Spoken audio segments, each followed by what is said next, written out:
Welcome back to Sci-Fi Fights. I'm your host, Dacat, and joining me is my arch-rival from the Frog Empire, General Grin. Dacat, I would like to call a momentary truce just to wish you a happy new year. Thank you, General. Unless this is another one of your underhanded tricks, I wish you and the Frog Empire well in 2025. But for now, unfortunately, we have to get back to the sci-fi fighting, and we got a good fight today. I guess you could say this is a super fight. And I guess you could not say that as well. I can hear the people swiping off the video right now. Thanks a lot, Grin. Look, some random AI bot writes this crap anyway. Blame Sam Altman, not me.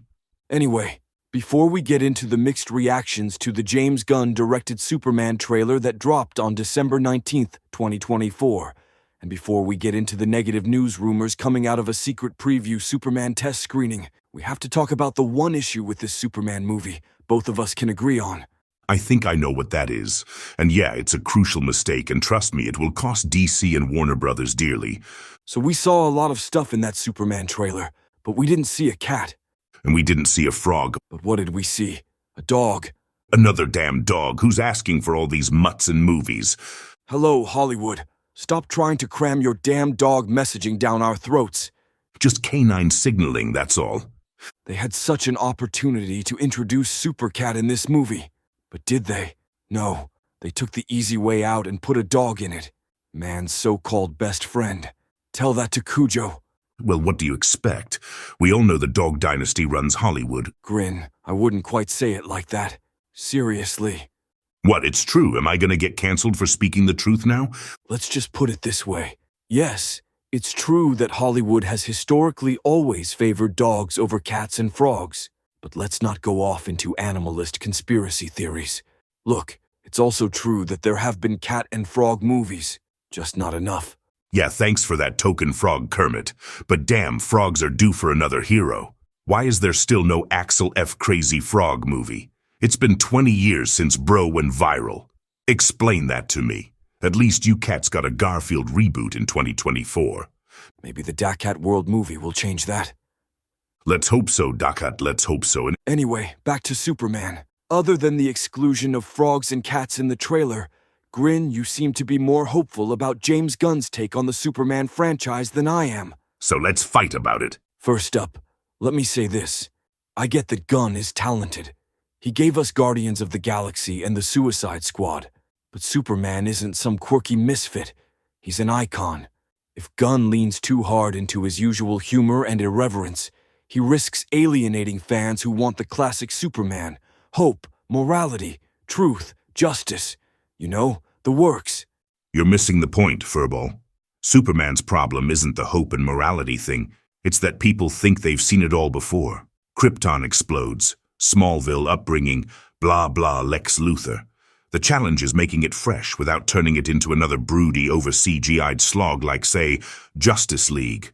Gunn could actually do that. Sure, but how do you keep it fresh without going too far? Superman's not Deadpool, Grin. Gunn's irreverent style might work for ragtag teams or anti-heroes. But this is Superman. He's practically sacred to some fans. And let's be real, DC hasn't exactly built a lot of trust lately. Between the bad reviews for Black Adam and the Snyderverse fiasco, people are watching this one like hawks. Exactly. That's why Gunn's the guy for the job. He's proven he can take characters no one cared about, like Peacemaker, and make them emotionally resonant. If anyone can give Superman back his humanity, his relatability, it's Gunn. Plus, let's not pretend Superman's been perfect in past movies. People still debate whether Zack Snyder's version was too grim. Fair, but Snyder's problem was tone. Too much gloom for a character who's supposed to inspire. Gunn might overcorrect the other way and turn this into a joke fest. Fans want depth, not slapstick. And how does Gunn address the fact that Superman's a tough character to modernize? He's too perfect. People struggle to connect with a guy who can basically do anything.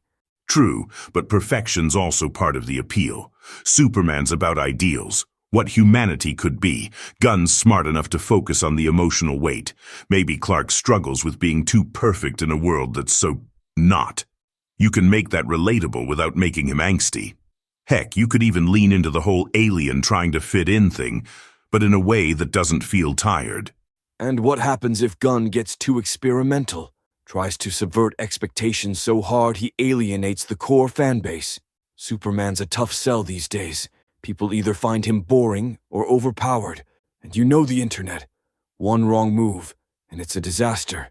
That's the risk with any Superman movie, but I'd rather see someone like Gunn take a swing than play it safe and give us another generic hero film. The dude's got heart, Dacat. Look at the emotional beats in Guardians 3. If he brings that to Superman, this could finally be DC's turning point. You've got a point. Gunn does have a knack for giving his characters heart without getting too cheesy. But still, it's Superman we're talking about. There's a fine line between fresh and unrecognizable. If Gunn gets it wrong, it's not just another flop. It's a black eye for the entire DC brand.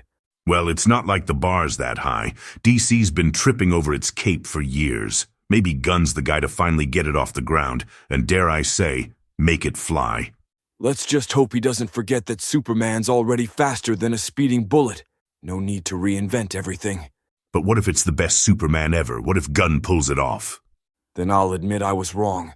But if it crashes, you're buying the popcorn for Batman versus Who the F Cares, Dawn of Bankruptcy. And join the Dacat Telegram group in the links below to learn more about the Dacat community and our goal to produce an animated action film.